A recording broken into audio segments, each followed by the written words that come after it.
दौसा के सिकराई में ईआरसीपी को लेकर जनसभा का आयोजन किया गया, जिसमें प्रियंका गांधी ने हिस्सा लिया। लेकिन इस आयोजन में सुर्खियां मुख्यमंत्री अशोक गहलोत बटोर ले गए। प्रियंका गांधी सिर्फ जनसभा में आई, सरकार की उपलब्धियां गिनाई और चिर परिचित अंदाज में बिना नाम लिए नरेंद्र मोदी पर निशाना साधा।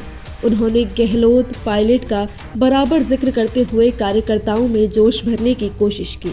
कुल मिलाकर प्रियंका गांधी के भाषण में कुछ खास नहीं था, लेकिन अशोक गहलोत ने इस मौके पर चौका मारा। कांग्रेस की ओर से तब तक लिस्ट जारी भी नहीं की गई थी। बावजूद इसके अशोक गहलोत ने 5 नेताओं के लिए जनता से आशीर्वाद मांग लिया। गहलोत ने प्रसादी लाल मीणा, मुरारी लाल मीणा, ममता भूपेश, जीआर खटाना और ओपी हुडला के लिए जनता से वोट मांग लिए। खैर, गहलोत मुख्यमंत्री हैं, मांग भी सकते हैं। कांग्रेस के लिए कामा कोमा में चला गया है, क्योंकि वहां पर स्थानीय विधायक और मंत्री जाहिदा खान का जमकर विरोध हो रहा है। वहीं शांति धारीवाल के मन में टिकट को लेकर अशांति बनी हुई है, जबकि Mahesh Joshi wait and watch की स्थिति में है। बीजेपी, जिसने पहली लिस्ट में फुर्ती दिखाई थी, मानो वो दूसरी लिस्ट को माइक्रोस्कोप से देख रही है। राजस्थान के तमाम कद्दावर नेता 4 बार दिल्ली दरबार में हाजिरी लगा चुके हैं, महामंथन भी कर चुके हैं।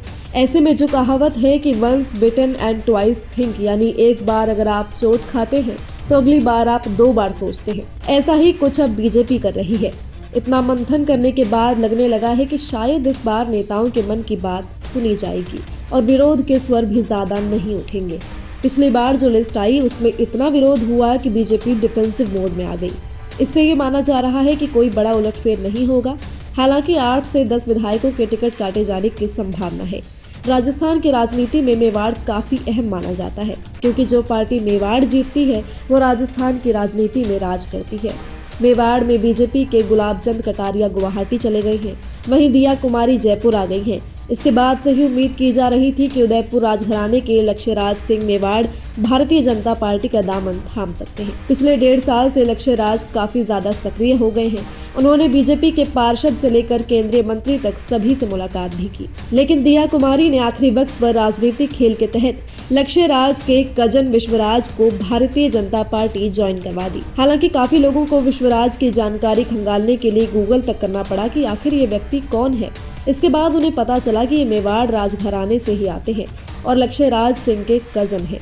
ऐसा कहा जाता है कि लक्ष्यराज सिंह के मुकाबले इनकी पॉपुलैरिटी ना के बराबर है। ऐसे में लक्ष्यराज की जगह विश्वराज की बीजेपी में एंट्री के फैसले ने सभी को चौंका दिया है। बता दें कि कुछ दिनों पहले मुख्यमंत्री अशोक गहलोत ने भी लक्ष्यराज सिंह से जयपुर में गुप्त मंत्रणा की थी।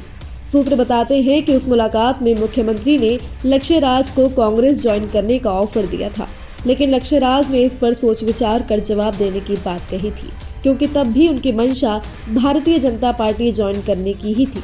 ऐसे में अब विश्वराज के बीजेपी ज्वाइन करने के बाद से ही लक्ष्यराज सिंह को लेकर कई तरह के कयास शुरू हो गए हैं, जो मेवाड़ के साथ राजस्थान की राजनीति को रोचक बनाते हैं। फिलहाल इस वीडियो में इतना ही। इस खबर पर आपकी क्या राय है, हमें कमेंट कर जरूर बताएं। साथ ही देश दुनिया से जुड़ी तमाम न्यूज अपडेट्स के लिए आप जुड़े रहें सहारा समय के डिजिटल प्लेटफॉर्म के साथ। धन्यवाद।